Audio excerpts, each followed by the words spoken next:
कब से ज्वाइन करेगा यहाँ? जब भी आज इसे पीजी के दिलवा दूँ आज ही। आज ही चेला मिल गया तुझे तेरे साथ रहने के लिए, लग रहा है। इसे पढ़ने दिए है ना? वैसे लोग ना बढ़िया पढ़ने में, नहीं पढ़ने में बढ़िया, संगति तो खराब कर दे। पढ़ने में तो सारे बढ़िया हो। ग्रुप में जब चला जा, घर से तो लौंडा, गांव में घर से तो लौंडा सीधा साधा जावे, दिक्कत तो पीजी में जाकर हुए। तीसरे दिन जाके लिवाइस की शर्ट पहरा, चाहे घर में दाने ना हो। बालक किसान का बालक गांव में से तो सही जावे, बैग में लड्डू, मम्मी के लड्डू पूरी धर के, घी भी धर के साइड में पैक करके जावे। फिर पीजी में जो माहौल दिखते है ना, जहाँ एडमिशन ले और फिर वहां 6 महीने वेट कर ले, 7वें महीने भाई साहब चाहे कुछ भी हो, मम्मी देखी पैंट सही नहीं लग रही, धो दिए से, चाहे वो 6 महीने पहले गेहूं काट के घर में लौटता हो। परंतु माँ बापों की यही तो गलती हो है कि गेहूं जहां गर्मी लग रही वहां से निकाल के पीजी में भेजे, जहां बेटा पढ़ ले, और वो उस पीजी को कुछ और समझ ले। कहने लगा अब तो क्रीज पे भी, अब तो शर्ट पे भी दाग नहीं आना चाहिए। माँ बाप तो वहां भाई सब पानी बढ़ाते बढ़ाते रह गए, वो क्रीज में से पैंट में से नहीं तार रहा। बिल्कुल।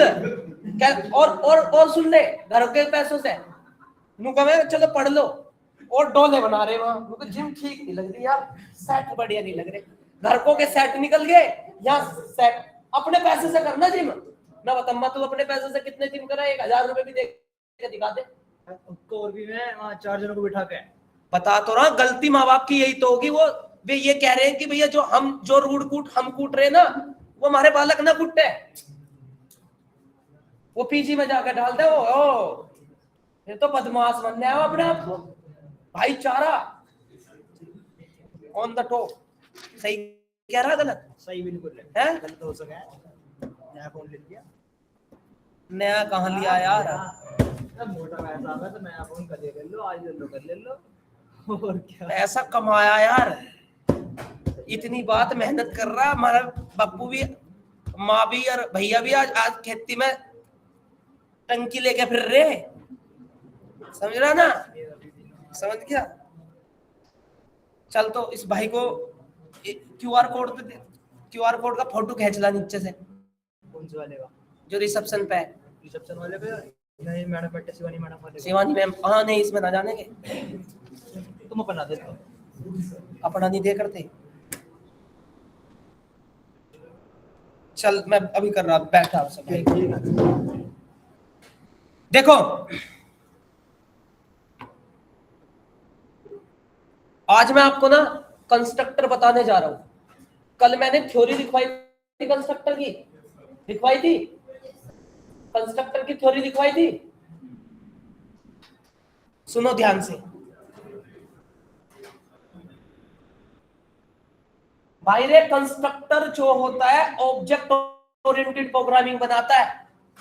ऑब्जेक्ट ओरिएंटेड प्रोग्रामिंग कंस्ट्रक्टर की देन है, जो डेवलपमेंट प्रोग्रामिंग बनी, जावा, .NET, PHP, मतलब C#। ऑब्जेक्ट है क्या? ऑब्जेक्ट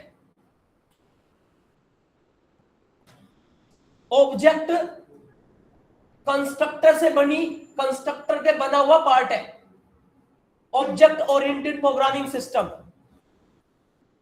अब मैं आपको समझाने जा रहा हूं सबसे पहले सेल्फ के बारे में। सेल्फ है क्या? ऑनलाइन वाला आवाज आ रही है अब? Yes sir. तुमने जब मैं ओप्स की कोडिंग कर रहा था, तुमने हर मेथड में सेल्फ लगा देखा है, self.x, self.y, और बहुत बच्चों ने बीच में मुझे टोक के पूछा कि सेल्फ है क्या। मैं आपको बता दूं, .NET में दिस कीवर्ड, जावा में दिस कीवर्ड, और पाइथन में सेल्फ कीवर्ड, एक ही चिड़िया का नाम है। अगर ये दिस कीवर्ड सेल्फ कीवर्ड नहीं होता ना प्रोग्रामिंग में, तो कोई भी प्रोग्रामिंग ऑब्जेक्ट ओरिएंटेड प्रोग्रामिंग नहीं कहलाएगी। सर बताना कैसे? चलिए मैं आपको बता दूं,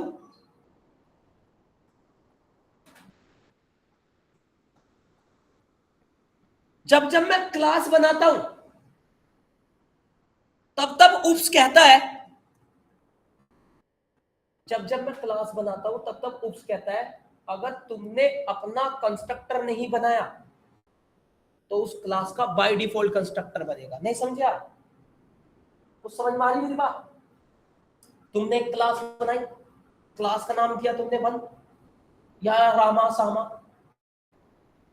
तो वो क्लास वेट करेगी कि तुमने अपना कंस्ट्रक्टर बनाया है नहीं उसमें। अगर नहीं बनाया तो उस क्लास का अपने आप बाय डिफॉल्ट एक कंस्ट्रक्टर बन जाएगा अपने आप उसी क्लास के नेम से। क्लास का नाम श्याम है ना, तो कंप्यूटर बैकएंड में श्याम नाम से कंस्ट्रक्टर बना लेगा, उसे कहते हैं लिखवाए थे गुड़िया, लिखवाए थे पीछे वी हैव, लिखवाए थे ना we have two types of constructor, system defined constructor and user defined constructor. दो टाइप के होते हैं, एक पैरामीटराइज्ड कंस्ट्रक्टर को एक मतलब डिफॉल्ट कंस्ट्रक्टर, एक यूजर डिफाइंड कंस्ट्रक्टर। समझ में आपको? और यूजर डिफाइंड के दो टाइप थे, पैरामीटराइज्ड और पैरामीटरलेस। और एक और कंस्ट्रक्टर होता है जिसे हम डिफॉल्ट कंस्ट्रक्टर कहते हैं, लिख लेना, डिफॉल्ट कंस्ट्रक्टर, इंप्लिसिट कंस्ट्रक्टर। तो इसमें क्या देख रहा? इंप्लिसिट कंस्ट्रक्टर,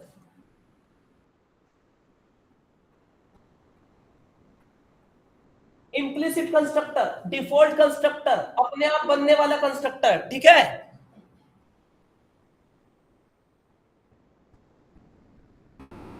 कुछ समझ में आ गया? आ गया? तो उप्स कहता है कि जब जब तुम क्लास बनाओगे, जब तुम क्लास बनाओगे तब तब कंस्ट्रक्टर इंप्लिसिट बनेगा बनेगा अगर तुमने अपना कंस्ट्रक्टर नहीं बनाया। कुछ समझ में आई मेरी बात? बाय डिफॉल्ट का। सर क्यों? तुमने ये तो बता दिया कि उप्स ये कहता है कि जब जब क्लास बनेगी तब तब उस क्लास के नेम से कंप्यूटर अपने आप एक इंप्लिसिट कंस्ट्रक्टर बना लेगा। अगर तुमने क्लास का नाम लिखा राम, तो कंप्यूटर अपने आप ही बैकएंड में एक राम नाम का कंस्ट्रक्टर और बना लेगा, क्योंकि मैंने कल लिखवाया था constructor always same name of class name. समझ में आपको? कंस्ट्रक्टर का नाम भी हमेशा क्लास के नेम से होता है, इसलिए उसे स्पेशल मेथड कहा गया है। इतनी बात समझ में आई आपको? उप्स बड़े खींच के पढ़ना है, उप्स की है कंडी बस यहाँ पे, उप्स पढ़ा तो प्रोग्राम आई, उप्स नहीं है तो कुछ नहीं आया। ठीक है ना? ये बात समझ में आई आपको? जब जब एक क्लास बनेगी तब तब उस क्लास का एक इंप्लिसिट कंस्ट्रक्टर बनेगा बैकएंड के अंदर, उसे हम इंप्लिसिट, डिफॉल्ट कंस्ट्रक्टर या सिस्टम डिफाइंड कंस्ट्रक्टर बोल सकते हैं। और उसका ये रूल है, जब जब क्लास बनाओगे, 50 क्लास बनाइए तो 50 ही कंस्ट्रक्टर बनेंगे। बताओ क्यों? रीजन है इसके पीछे, क्योंकि जब भी कोई पर्सन, खोल के बताऊंगा बिल्कुल, जब भी कोई पर्सन एक क्लास बनाता है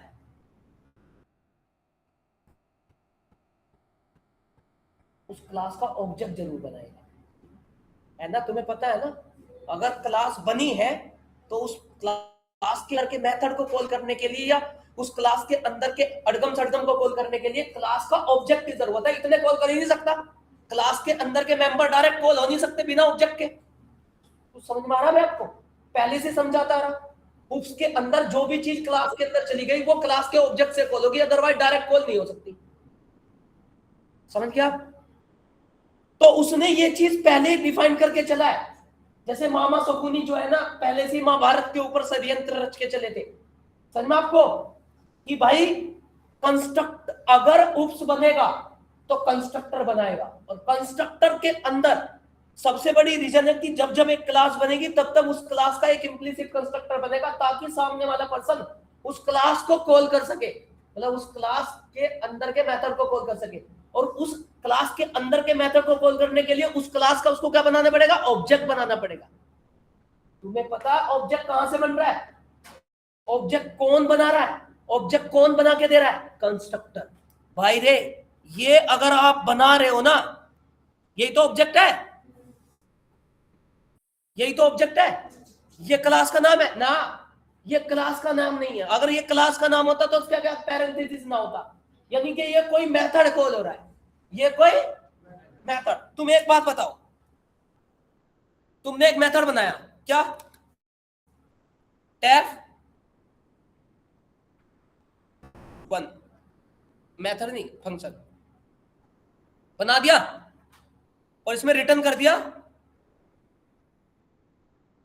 ए, ठीक है।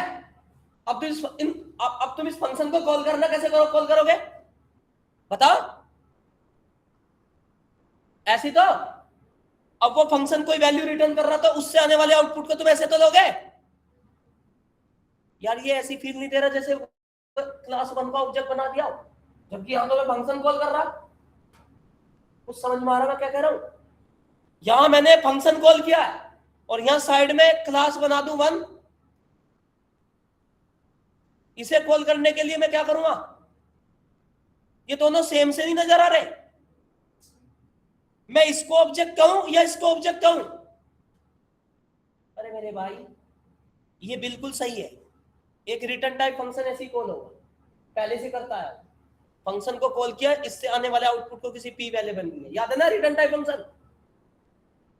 तो यहां कौन सा इसका मतलब ये डिसाइड हो चुका है कि यहां वन क्लास का नाम तो है नहीं, ये वन क्लास का नाम तो है नहीं। तो फिर क्या है? अगर ये क्लास का नाम होता तो उसके गोल ब्रैकेट नहीं होता, यानी कि ये कोई फंक्शन ही है, ये कोई फंक्शन ही कॉल हो रहा है। परंतु फंक्शन जब मैंने बनाया नहीं तो कॉल कहां से हो रहा? अरे भाई ये इस क्लास का बनने वाला वन नाम का कंस्ट्रक्टर है। समझ आपको?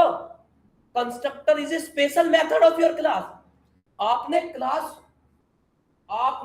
वन नाम से क्लास बनाई तो वन नाम से ही बैकएंड में एक मेथड बन गया और मैं उसी मेथड को कॉल कर रहा हूं। मैं उसी मेथड से कॉल कर रहा हूं और उस मेथड को कॉल करने से मुझे मिल क्या रहा? Constructor are useful to allocate dynamic memory of your class. अगर मैं ये ऑब्जेक्ट बना, ऑनलाइन वालों, अगर मैं ये वन नाम का एक ऑब्जेक्ट बना रहा, अब ये वन नाम का अगर मैं ऑब्जेक्ट बना रहा तो ये इसके बैकएंड का एक वन नाम का कंस्ट्रक्टर कॉल कर रहा। और कंस्ट्रक्टर क्यों कॉल कर रहा? ताकि इस क्लास को मेमोरी मिल सके डायनेमिक। बताओ समझ में आ गया? क्योंकि constructor are useful to allocate dynamic memory of your class. और जब तक एक क्लास का ऑब्जेक्ट नहीं बनने का, जब तक उस क्लास को मेमोरी एलोकेट होने की नहीं। और उस ऑब्जेक्ट बनाने से उस क्लास को मेमोरी क्यों क्रिएट हो रही है? क्योंकि उस क्लास का एक कंस्ट्रक्टर बन रहा है। जब हम उसको ऑब्जेक्ट बना रहे हैं तो उस क्लास का कंस्ट्रक्टर कॉल हो रहा है और वो कंस्ट्रक्टर उसी क्लास को मेमोरी एलोकेट कर रहा है जिस नाम से बना है। इसलिए कंस्ट्रक्टर का नाम क्लास के नेम से होता है हमेशा। समझ में आया आपको? क्लियर था ना? आपसे एक इंटरव्यू में क्वेश्चन भी पूछा जाता है कि कंस्ट्रक्टर का नाम हमेशा क्लास के नेम से क्यों होता है। आपको मैं बता दूं, जब मैं उस क्लास का ऑब्जेक्ट बनाता हूं ना तो उस क्लास का बनने वाला कंस्ट्रक्टर कॉल होता है। तो जब मैं उस कंस्ट्रक्टर को कॉल करता हूं तो वो एक मेमोरी एलोकेट करता है। कंस्ट्रक्टर जब भी हिट होगा तो क्या करेगा? मेमोरी एलोकेट करेगा। तो वो ढूंढेगा कि किसको मेमोरी एलोकेट करनी है। तो इसमें ये डिसाइडेड कर दिया गया है कि जिस क्लास का वो कंस्ट्रक्टर होगा वो उसी क्लास को मेमोरी एलोकेट करेगा। समझ में आपको मेरी बात? तो जैसे ही मैंने वन नाम का बढ़िया, क्या ईयरफोन लगा रखा है? क्या हुआ? अच्छा तुम्हारी भी है। तो जो मेरा कंस्ट्रक्टर है, समझ में आपको? जो मेरा कंस्ट्रक्टर कॉल हो रहा है वो कंस्ट्रक्टर कॉल होते ही उस क्लास को मेमोरी एलोकेट कर रहा है जिस क्लास का वो कंस्ट्रक्टर है। सपोज कैट अगर कंस्ट्रक्टर का नाम 2 होता और क्लास का नाम 3 होता तो हमारा ऑब्जेक्ट बनाते वक्त ये वो आ जाता नो फाउंड ऑफ क्लास। जिस कंस्ट्रक्टर को आप कॉल कर रहे हैं कंस्ट्रक्टर कह रहा उस नाम की क्लास नहीं मिल रही मुझे, सुन रहे हो ना? तो उसे मेमोरी एलोकेट नहीं करता। इसलिए कंस्ट्रक्टर का नाम क्लास के नेम से होता है ताकि हम उस कंस्ट्रक्टर को कॉल करते वक्त, ऑब्जेक्ट के थ्रू कॉल करते वक्त उस क्लास को मेमोरी, डायनेमिक मेमोरी एलोकेट कर सके। इसलिए लिखवाया object are useful to allocate dynamic memory of your class. लिखवाया था ना ऑब्जेक्ट की डेफिनेशन। और constructor are useful to allocate dynamic memory of your class. एक क्लास को डायनेमिक मेमोरी देने में ऑब्जेक्ट और कंस्ट्रक्टर दोनों अहम भूमिका निभाते हैं। और अगर आपसे कोई पूछे कि ऑब्जेक्ट कहां से बना, ऑब्जेक्ट बना क्लास का बनने वाला कंस्ट्रक्टर। जब हम ऑब्जेक्ट बनाते हैं तब वो उस क्लास के बनने वाले कंस्ट्रक्टर को कॉल करता है और उस क्लास के बनने वाले कंस्ट्रक्टर को कॉल करते ही तुरंत जिस क्लास का वो कंस्ट्रक्टर बना उस क्लास को मेमोरी एलोकेट कर देता है। फिर आप उस क्लास के अंदर कुछ भी करते हो। बताओ समझ में आ गया? क्लियर हुआ? और ये जितनी भी डेवलपमेंट प्रोग्रामिंग है, PHP, .NET, जावा, पाइथन, उन सब में ही कहानी सेम है। जब जब ऑब्जेक्ट बनेगा तब तब उस क्लास का कंस्ट्रक्टर कॉल होना है और उसी कंस्ट्रक्टर पे क्लास का ऑब्जेक्ट, और उसे पता है कि जैसे तुमने क्लास बनाई तो वो उस क्लास का कोई ना कोई कंस्ट्रक्टर, कोई ना कोई ऑब्जेक्ट जरूर बनाएगा और उस ऑब्जेक्ट बनाने में उस क्लास के कंस्ट्रक्टर को ही कॉल करेगा। अगर उसने उस क्लास का कंस्ट्रक्टर नहीं बनाया तो ऑब्जेक्ट पॉसिबल नहीं, और ऑब्जेक्ट पॉसिबल नहीं तो ऑब्जेक्ट ओरिएंटेड ही नहीं है। ये बात कितनों को समझ में आई नहीं? आगे ये इंटरव्यू में जो बार बार वो पूछा ना व्हाट इज ऑब्जेक्ट, और तुमसे डेफिनेशन बताओ जाओ, object is a real word entity, और वो पूछ रहा ऑब्जेक्ट, वो ये पूछ रहा ऑब्जेक्ट बनाया किसने, बना क्यों और कहां से बना? कंस्ट्रक्टर से। और उसका प्रूफ मैं प्रैक्टिकल भी दिखाऊंगा, अभी थ्योरी बताया, प्रैक्टिकल भी देखना। समझ में आपको मेरी बात? क्लियर हुआ? अब सुनो, अब तुमने ऑब्जेक्ट की डेफिनेशन, ऑब्जेक्ट तो समझ गए कहां से बना है, क्योंकि क्लास क्लास के दो कंस्ट्रक्टर बनते हैं, एक इम्प्लिसिट और एक इन केस। अब मैं जब कंस्ट्रक्टर पढ़ाऊंगा, अगर तुम क्लास बनाते वक्त उसमें अपना कंस्ट्रक्टर, अगर क्लास बनाते वक्त तुमने अपना कंस्ट्रक्टर बना लिया क्लास में, तो फिर वो इम्प्लिसिट कंस्ट्रक्टर नहीं बनाएगा, फिर वो किसके हिसाब से ऑब्जेक्ट बनाएगा? तुम्हारे दिए गए कंस्ट्रक्टर, तब वो तुम्हारा कंस्ट्रक्टर कॉल करेगा जो तुमने बनाया। इसलिए दो तरह के कंस्ट्रक्टर लिखवाए, बाय डिफॉल्ट कंस्ट्रक्टर और यूजर डिफाइंड कंस्ट्रक्टर। वो मैं बाद में बताऊंगा, अभी कंस्ट्रक्टर पढ़ाना स्टार्ट नहीं किया, अभी तो सिर्फ कंस्ट्रक्टर से बनने वाले ऑब्जेक्ट की डेफिनेशन दी है। समझ आपको? अब आप एक बात तो समझ गए कि ऑब्जेक्ट की जन्म किसने दिया? कंस्ट्रक्टर ने दिया। आज बोलिए, कुछ कह रहे थे? कंस्ट्रक्टर को जन्म किसने दिया? वो ऑब्जेक्ट को जन्म किसने दिया? कंस्ट्रक्टर ने दिया। ये बेहतरीन टॉपिक है, समझ में आपको? पूरा उसी इसने बनाया है, इसलिए डेवलपमेंट प्रोग्रामिंग इसी पे डिपेंड है। अब एक और बात, सर तुम एक क्लास बनाते हो, उसके अंदर मेथड बनाते हो और सब में सेल्फ सेल्फ डिनोटेड करते चले जाते हो, ऐसा क्या कि सेल्फ क्या चिड़िया का नाम है? ध्यान से सुनना, अगर तुम कंस्ट्रक्टर समझ गए और ऑब्जेक्ट समझ गए तो मुझे लगता है आप सेल्फ भी समझ जाओगे। कैसे? ध्यान से।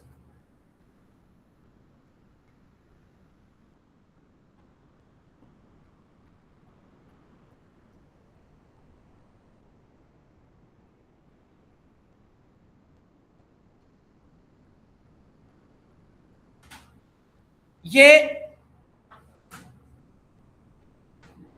लड़की के दादाजी हैं। अरे थ्योरी प्रैक्टिकल समझ में आएगा ना। लड़की के क्या है? ध्यान से सुनना, ये लड़की के दादाजी हैं। इन्हें लगा कि आपकी जो पोती है वो बहुत मतलब शानी हो गई है, अरे हमारे यहाँ शानी क्या कर है, मतलब बड़ी हो गई है, ठीक है, तो उसके लिए भाई कोई ना कोई घर परिवार बसाना चाहिए। तो दादाजी की जिम्मेदारी, क्योंकि घर में जो सबसे बड़ा होता है उसी की जिम्मेदारी होती है। यहाँ टॉपिक निकल के आएगा, कभी कंस्ट्रक्टर पूरा उप्स खींच दूंगा इसमें मैं, समझ गए?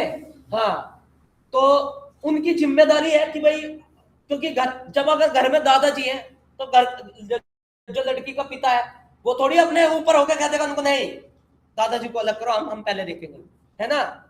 वहां घर में सम्मान की एक दिक्कत आ जाएगी, तो जो घर में जो सामाजिक काम है वो खत्म हो जाएगा।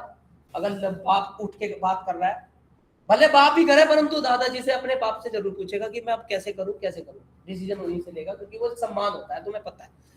तो यहाँ पे सबसे बड़ी पेरेंट चीज क्या है? हमारे दादाजी हैं। तो दादाजी ने क्या करा, यहाँ पे दादाजी ने सीधे अपनी लड़की, अपनी पोती के लिए लड़के के लिए सर्च करना स्टार्ट कर दिया, और उनको लड़का मिल भी गया। तो उसके बाद उनकी एक रेस्पॉन्सिबिलिटी होती है कि वे एक बैंक्वेट हॉल बुक कर आए।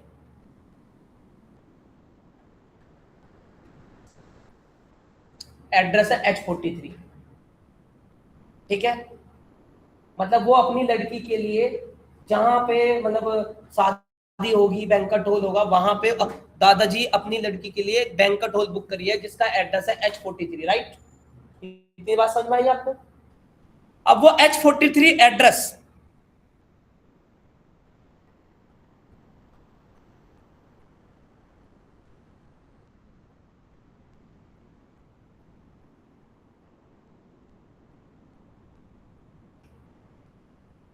लड़के का फादर, लड़की का फादर, ठीक है ना।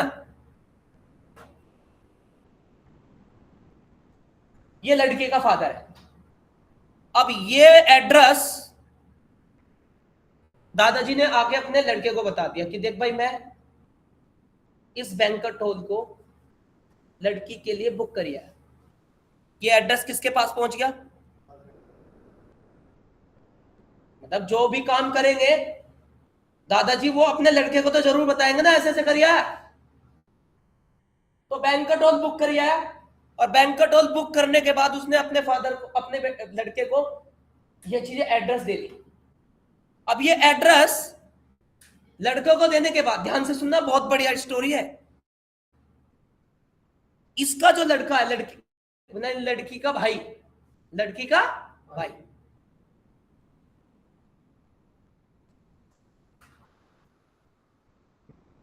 ठीक है,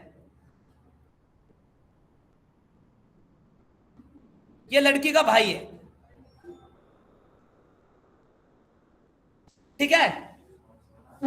तो ये लड़की का भाई है। तो अब लड़की के पिता ने अपने बेटे को, यानी कि लड़की के भाई को बोला कि ले भाई, ये एड्रेस ये एड्रेस H43 कार्ड पे छपवा दिया है। चिट्ठी कहते हैं जिसको, कार्ड कहते हैं इसको, उस पे छपवा दिया है। और ये चिट्ठी या ये कार्ड लड़की के भाई को दे दी। बात है समझ में आपको? अब लड़की का भाई क्या करेगा? उन एड्रेस को, मतलब वो जो चिट्ठी है, उनको अपनी रिश्तेदारियों में डिस्ट्रीब्यूट करेगा। समझ में आपको? मतलब वो बांटेगा लॉजिक। अब सुनना ध्यान से, यहां पे ये बैंक्वेट हॉल हुआ क्लास। बैंक्वेट हॉल क्या है? क्लास। और दादाजी क्या हुए? कंस्ट्रक्टर।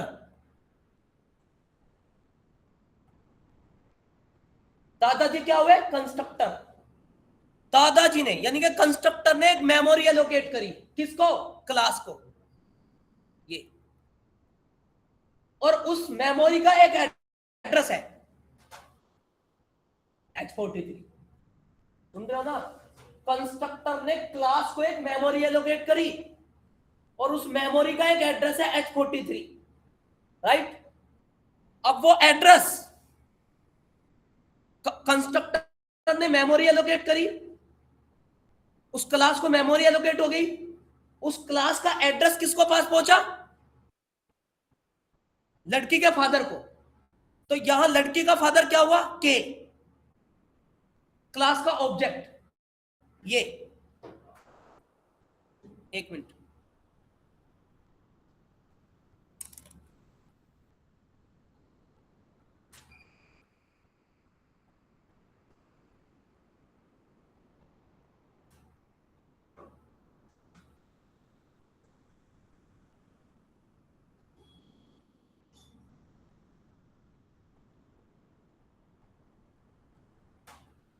ऑनलाइन वालों आवाज आ रही मेरी?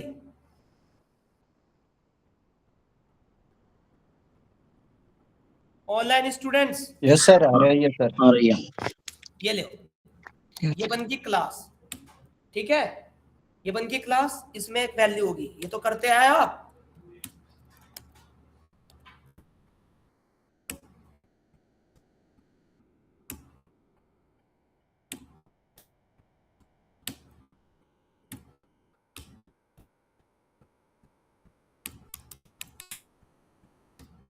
ये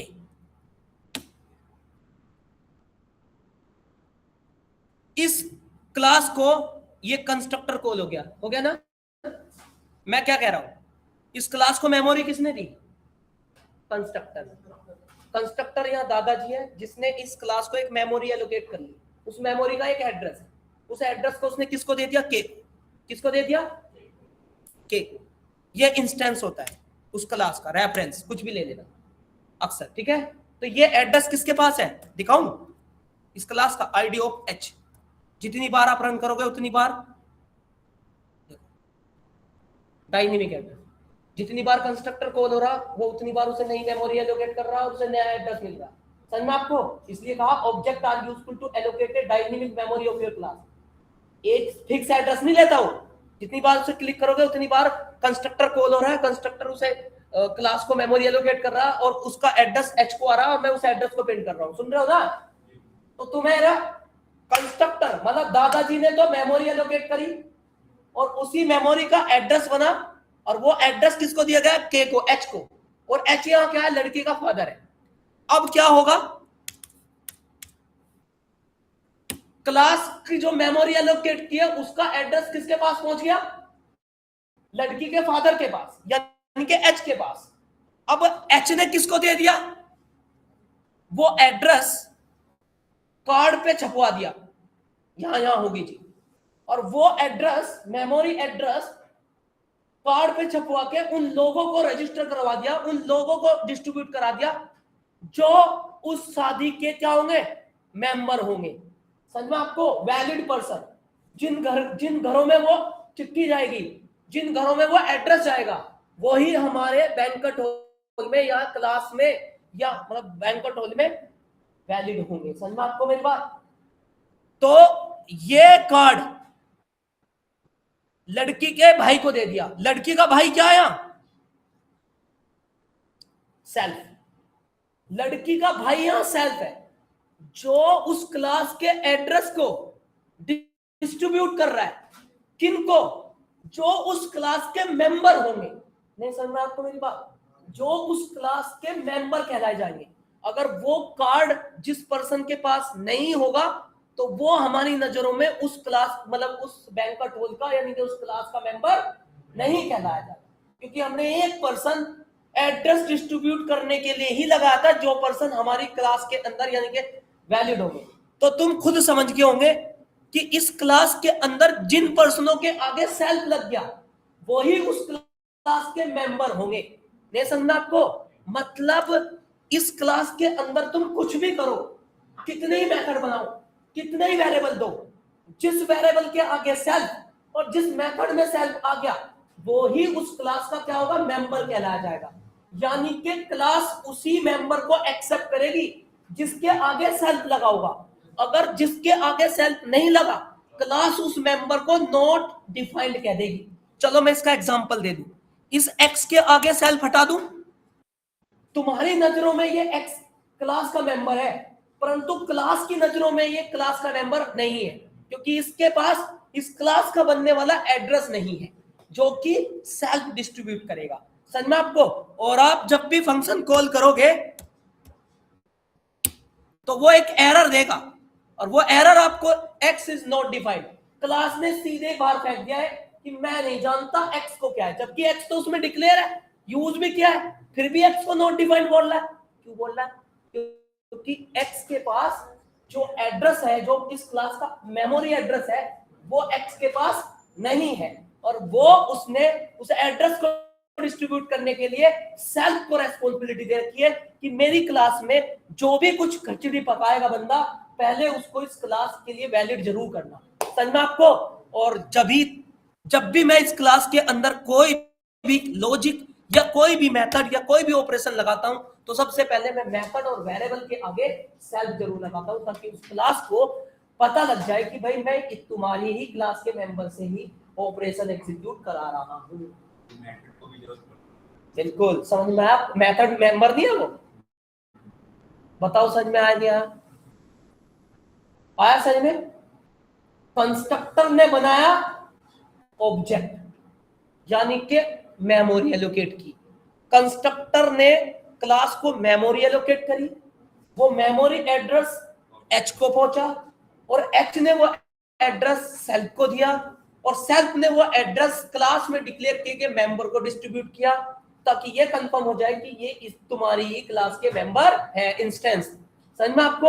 और क्लास को संतुष्टि मिलती रहे और तब जाके फिर आप उस एच से उस क्लास के अंदर के मेंबर को कॉल कर सकते हो। बताओ समझ में आया? आया सेल्फ? यही सेम दिस कीवर्ड है जावा में। और सोचो अगर ये सेल्फ ना होता तो क्लास के अंदर मेंबर को वैलिड नहीं। बारात ही कहां से आती यार? नो बताओ। लड़का अगर चिट्ठी ना बांट का है तो बारात में तुम बैठे रहोगे वहां? तो ये चीज होती है, जब तक आप क्लास मतलब एड्रेस नहीं दोगे, मतलब ये चीज एलोकेट, ये इसलिए कहा गया, अगर आपसे कोई पूछे कि what is self, self is a keyword to, self is a keyword to return in current instance of your class. समझ में आपको? करंट इंस्टेंस ना एड्रेस किसको रिटर्न कर रहा है? क्लास के अंदर के मेंबर को। ऑनलाइन स्टूडेंट समझ में आई है स्टोरी? हाँ जी सर। क्लियर हुआ? ये कंस्ट्रक्टर है जो इसको क्लास को मेमोरी एलोकेट करता है ना? और यही कारण है कि कंस्ट्रक्टर का नाम क्लास के नेम से होता है, क्योंकि वो सीधे हिट होते ही कंस्ट्रक्टर किसको कॉल करता है? क्लास को ही मेमोरी एलोकेट करता है। और इस कंस्ट्रक्टर को कॉल कौन करता है? ऑब्जेक्ट। समझ में आपको? ये बताओ, ये नेटवर्क समझ में आया आपको? इसलिए क्लास बनने से पहले क्लास के बनाते वक्त क्लास का एक कंस्ट्रक्टर बन जाता है इम्प्लिसिट, ताकि सामने वाला पर्सन उसका एक ऑब्जेक्ट बना सके और ऑब्जेक्ट से मेमोरी एलोकेट हो सके और मेमोरी से एक एड्रेस मिल सके और एड्रेस वो एच के पास आए और एच उसे सेल्फ को देके उस क्लास के अंदर के मेंबर की नियुक्ति करे और फिर एच उस क्लास के अंदर के मेंबर को कॉल कर सके। Reference instance. बताओ समझ में आपको? अभी मैंने कंस्ट्रक्टर पढ़ाया नहीं, सिर्फ ये बताया कि कंस्ट्रक्टर ने ही सेल्फ बनाया और कंस्ट्रक्टर ने ही जावा में दिस कीवर्ड बनाया। बैकएंड समझ में आपको? ऑब्जेक्ट ये आपको किसी ट्यूटोरियल पे नहीं मिलेगा सेल्फ के बारे में, ठीक है? और ये सेल्फ तुम किसी के आगे सेल्फ हटा दो, किसी के आगे से भी, यहां से हटा दे, देख देख सारे में एरर आ जाए। ये देख सीधे बोल देगा मैं नहीं से मानता, क्लास सीधे ना कर रही है, ये मेरे मेंबर है ही नहीं। समझना आपको? भाई तुम मेरी क्लास में आके बैठे हो ना, तो मेरी क्लास में आप बैठे हो, तुम्हारे पास एक इनरोलमेंट है, समझना आपको, एड्रेस है, समझना आपको, सब कुछ है आपके पास, तभी तो बैठे मेरे पास, वैलिड हो। तो आई होप आपको समझ में आया होगा। तो इसी को हम कंस्ट्रक्टर कहते हैं। अभी मैंने सिर्फ कौन सा कंस्ट्रक्टर पढ़ाया? Implicit constructor. और आप समझ गए होंगे कि जब जब एक क्लास बनेगी तब तब उस क्लास का एक इम्प्लिसिट कंस्ट्रक्टर बनेगा ही बनेगा। पॉइंट समझ में आपको? क्लियर हुआ? नेक्स्ट, आज मैं पढ़ाने जा रहा हूं आपको एक्सप्लिसिट कंस्ट्रक्टर, ठीक है? एक्सप्लिसिट कंस्ट्रक्टर देखो, इम्प्लिसिट तो अपने आप बन रहा है, उसको तो छेड़ने की जरूरत है। सर इम्प्लिसिट कंस्ट्रक्टर क्यों पढ़ा रहे हो जब इम्प्लिसिट कंस्ट्रक्टर, एक्सप्लिसिट क्यों पढ़ा रहे हो जब इम्प्लिसिट कंस्ट्रक्टर सब अपना काम कर ही रहा है, सेल्फ वेल्फ सब मेमोरी एलोकेट कर रहा हो, तो तुम अपना कंस्ट्रक्टर क्यों बना रहे हो उसमें? सुन तो लो, जब बाय डिफॉल्ट कंस्ट्रक्टर बन रहा है तो मेमोरी भी तो क्लास को सिस्टम की मिल रही है। नहीं समझ में आपको? जब सिस्टम डिफाइंड कंस्ट्रक्टर बन रहा है और मेमोरी भी सिस्टम डिफाइंड से मिल रही है, तो क्लास को मेमोरी भी तो सिस्टम डिफाइंड ही मिल रही है। अगर कोई तुमसे कहे कि क्लास को मेमोरी मेरे हिसाब से चाहिए, तो इम्प्लिसिट कंस्ट्रक्टर तो काम आने का नहीं वहां। भाई कंस्ट्रक्टर ही क्लास को मेमोरी एलोकेट करता है और तुमने कंस्ट्रक्टर इम्प्लिसिट रख दिया, तो मेमोरी भी तो डिफॉल्ट ही मिलेगी उसे क्लास को। और तुमने कहा नहीं, क्लास को मेमोरी किसकी चाहिए? मेरी, यूजर डिफाइंड। तो उसके लिए तो फिर भैया तुम्हें अपना ही कंस्ट्रक्टर बनाना पड़ेगा। अगर क्लास को मेमोरी यूजर डिफाइंड चाहिए तो तुम्हें अपना कंस्ट्रक्टर बनाने पड़ेगा। इसलिए अगर क्लास को मेमोरी यूजर डिफाइंड चाहिए तो कंस्ट्रक्टर भी यूजर डिफाइंड बनाना पड़ेगा। समझना आपको? पॉइंट समझ में आया नहीं आया? तो इसलिए हमारा इम्प्लिसिट कंस्ट्रक्टर के बाद एक्सप्लिसिट कंस्ट्रक्टर आया। Explicit constructor are those constructor which is create the user defined memory of your class. लिखो, explicit constructor are those constructor, explicit constructor are those constructor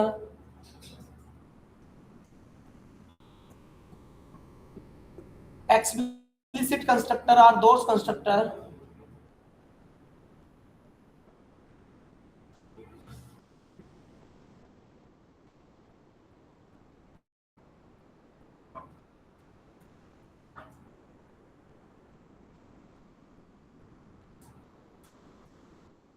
explicit constructor are those constructor which is created.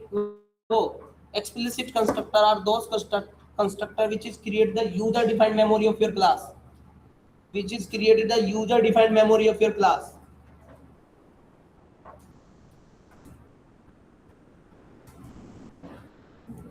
अगर किसी class को user defined memory create करनी है तो वो explicit constructor ही create करेगा, ठीक। और मैंने लिखवाया था explicit constructor denoted by init, लिखवाया था ना तो मैंने explicit constructor denoted by init function, ऐसे डबल अंडरस्कोर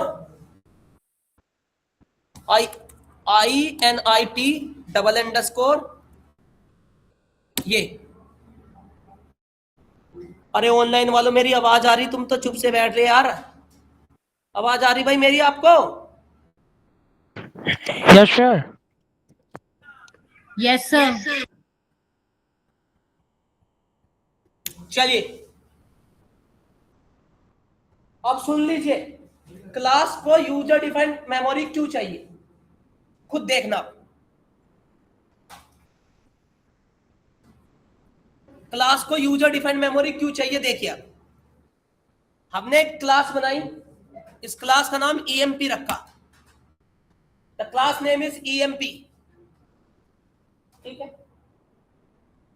अब किसी ने आपसे कहा, गौर फरमाना थोड़ा सा, मुझे एक क्लास ऐसी बनाओ जिससे रन टाइम पे रजिस्ट्रेशन कर सकूं किसी एम्प्लॉय का, enter the name, enter the last name, enter the age, dynamic, इसे एंट्री नहीं करते आप, enter the name, enter the last name. तो तुम मुझे एक ऐसा कोड करके दिखाओ जिससे क्लास को कॉल करने पर यूजर डिफाइंड एंट्री हो जाए, enter the name, enter the qualification, enter the roll number, enter the ये, एंटर द ये, एंटर, डायनेमिकली रजिस्ट्रेशन करूं मैं, चेक कितने बच्चों का करूं। मैंने कहा अच्छा, तो जब भी आप रन टाइम पे मेमोरी दोगे तो उनके लिए वेरिएबल तो होंगे ना, क्या क्या वेरिएबल होने चाहिए, एम्प्लॉय नेम, और क्या, और क्या, और क्या, और क्या, और इतने ले लो, ठीक है। अब सब वेरिएबल पे आगे एरर आ रही है, दिमाग से सोचना थोड़ा। मैं क्लास के अंदर जितने भी वेरिएबल ले रहा हूं जिसमें वैल्यू स्टोर करूंगा, नेम, लास्ट नेम जो भी है, उनके आगे एरर दे रहा है, तुम्हें पता क्यों दे रहा है, आप समझे। वो ये कह रहा है कि तुमने क्लास EMP बनाई है, तो इस क्लास का कंस्ट्रक्टर कौन सा और बन रहा है, इम्प्लिसिट या एक्सप्लिसिट, इम्प्लिसिट ना। जब इम्प्लिसिट कंस्ट्रक्टर बन रहा है, बाय डिफॉल्ट कंस्ट्रक्टर बन रहा है, तो क्लास को मेमोरी कौन सी मिलनी चाहिए, बाय डिफॉल्ट ना, सिस्टम डिफाइंड ना। तो तुम ऐसी कौन सी राजनीति लगा रहे हो कि नेम नाम के वेरिएबल को तुम रन टाइम पे मेमोरी दे दो। जब क्लास को मेमोरी डिफॉल्ट मिलती है तो वैल्यू भी तो डिफॉल्ट ही लेगा वो, समझना आपको मेरी बात। अब तुमने पाइथन में कहा, अभी कहा गौरव सर, जब एक क्लास बनाई जाएगी तो जब एक क्लास बनेगी तो उस क्लास का एक इम्प्लिसिट कंस्ट्रक्टर बनेगा। तुमने क्लास बनाई तो उसने EMP नाम से कंस्ट्रक्टर बना दिया, वो इम्प्लिसिट कंस्ट्रक्टर इस क्लास को सिस्टम डिफाइंड मेमोरी देगा। तो फिर तुम इस क्लास के अंदर जो नेम नाम का एट्रीब्यूट ले रहे, उसको डायनेमिक मेमोरी कहां से दे रहे, डिफॉल्ट वैल्यू तो लेगा जब डिफॉल्ट मेमोरी दे रहा कंस्ट्रक्टर। समझ में आपको मेरी बात। अब दिक्कत तो एक होगी भाई, अगर तुमने नेम नाम के वेरिएबल में यही रवि फिक्स कर दिया तो रन टाइम पे फिर मैं इसमें नेम में क्या क्या डालूंगा, तो समझा, रन टाइम पे नेम में और वैल्यू तो डाल नहीं सकता। अगर मेरे से वैल्यू मिस हुई तो वो तो सब में रवि रवि भर देगा, क्योंकि तुम तो कोड करते वक्त ही नेम नाम के वेरिएबल में पहले ही रवि सेट करके चल रहे हो, रन टाइम पे क्या दोगे, तो समझ में आपको मेरी बात। भाई मुझे तो यूजर डिफाइंड बनानी ना, कोडिंग टाइम पे डिक्लेयर थोड़ी करना, मैं नेम में क्या डालूंगा, मुझे तो जब कोड रन होगा जब मैं अपनी मर्जी से वैल्यू डालूंगा। तो दिक्कत तो ये है यार, जब क्लास को कंस्ट्रक्टर इम्प्लिसिट बन रहा है, डिफॉल्ट बन रहा, तो मेमोरी कैसे मैं इसको क्या नाम है यूजर डिफाइंड दे दूं। तो इसका मतलब है तो इसका पत्ता चेक करना चाहिए। क्या लगा ये भाई साहब, इसे हटाओ। तो फिर ये इसके बैक एंड में जो इम्प्लिसिट कंस्ट्रक्टर बन रहा है उसे हटाओ। जब मेमोरी मुझे यूजर डिफाइंड चाहिए तो कंस्ट्रक्टर कौन सा होगा? यूजर डिफाइंड होगा ना, है ना? तो ले भाई साहब एक यूजर डिफाइंड। और जब तुम क्लास के अंदर यूजर डिफाइंड कंस्ट्रक्टर बनाओगे एक्सप्लिसिट, तो इम्प्लिसिट कभी काम नहीं करेगा। सुन रहे हो ना? ये तो पता है ना आपको। तो एक्सप्लिसिट कंस्ट्रक्टर बनाने के लिए क्या करूंगा? Def double underscore init parameter a b c d, इसे कहते हैं parameterize explicit constructor, user defined constructor, parameterized. अब तुम कहोगे क्यों दे रहे सर? वो तो तुम्हें पता होगा। सेल्फ नेम ए की वैल्यू, ऑनलाइन वाला समझ में आ रहा? जो बालक पढ़ने वाला होगा ना वो तो समझ रहा होगा मेरी बात। B self salary c and self age is equal to d. अब तुम मुझे बताओ, name last name salary age क्या क्लास के वेरिएबल है? अरे नेम लास्ट नेम सैलरी और एज नाम के वेरिएबल क्लास के वेरिएबल है या नहीं है? बताओ बताओ। अरे है ना। अगर जिनके आगे सेल्फ लगा होता है वो क्लास के एट्रीब्यूट तो होते हैं। ये सेल्फ उनके आगे लगा रखा, ये उसका प्रमाण है ना कि ये क्लास की वेरिएबल है। सेल्फ ही तो बताता है कि ये क्लास किसका मतलब किसका मेंबर है। बताओ समझ में आया? ऑनलाइन वालों ये आउटपुट डिस्प्ले करेंगे। Print employee name is self dot name, printer employee last name is self dot last name, print employee salary is self dot salary, print employee age is self dot age। अब सुनिए, अब इस class का object बनाते वक्त आपको कौन सा कंस्ट्रक्टर कॉल होना चाहिए? अरे बताओ।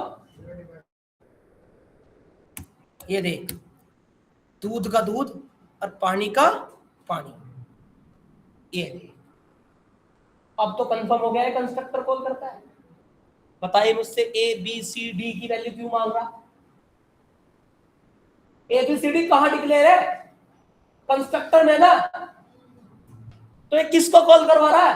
कंस्ट्रक्टर भी तो कॉल करवा रहा है भाई। ऑब्जेक्ट बनाते वक्त कॉल ही कंस्ट्रक्टर होता है, चाहे इंप्लिसिट हो चाहे। अगर मैंने यहाँ पे पैरामीटर की वैल्यू नहीं दी ना, एरर फेंक देगा बहुत लंबी चौड़ी। इसलिए यहाँ पे वैल्यू देनी पड़ेगी मुझे। क्या? Ramu last name Kumar, salary 50,000 और एज 20। ठीक है, और उस मेथड से कॉल कर देंगे किसको? सो नाम के मेथड को। लो हो गया काम, हो गया ना यूजर डिफाइंड। मतलब आप एक क्लास को एज ए आर्ग्यूमेंट भी कॉल कर सकते हैं, जैसे फंक्शन कॉल कर रहे थे। इस क्लास को एज ए आर्ग्यूमेंट कॉल नहीं कर रहा मैं, ये है ना। ये देखो, ताकि आप क्लास में डायनेमिक वैल्यू पहुंचा सको। तुम मेथड में वैल्यू नहीं पहुंचा रहे, पूरी क्लास को डायनेमिक वैल्यू पहुंचा रहे हो भाई। समझ में आपको? ये वैल्यू जो है किसी मेथड को नहीं जा रही। मेथड को पहुंचानी होती तो पैरामीटराइज मेथड बना देता। मुझे पूरी क्लास को रन टाइम पे वैल्यू पहुंचानी है, ताकि उसके अंदर जितने भी मेथड है सबको वैल्यू शेयर हो जाए डायनेमिक। और ये काम किसके कारण हुआ है? इस एक्सप्लिसिट कंस्ट्रक्टर के कारण। मुझे लगता है सबको समझ में आ गया होगा बात।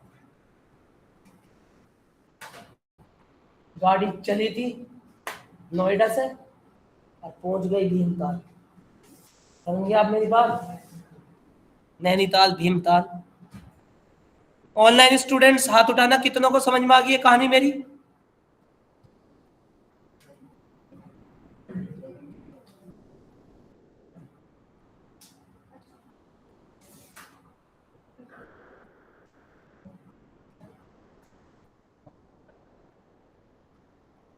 बहुत बढ़िया, अच्छे खासे स्टूडेंट को समझ में आ गई ऑनलाइन में। ये है फंडा कंस्ट्रक्टर का। अभी मैंने पैरामीटराइज कंस्ट्रक्टर, ये पैरामीटराइज कंस्ट्रक्टर बेटा,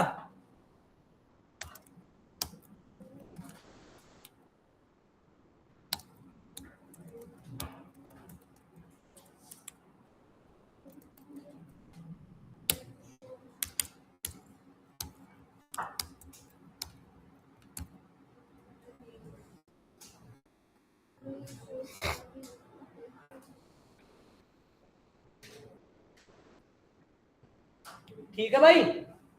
चलिए बस आज के लिए इतना ही।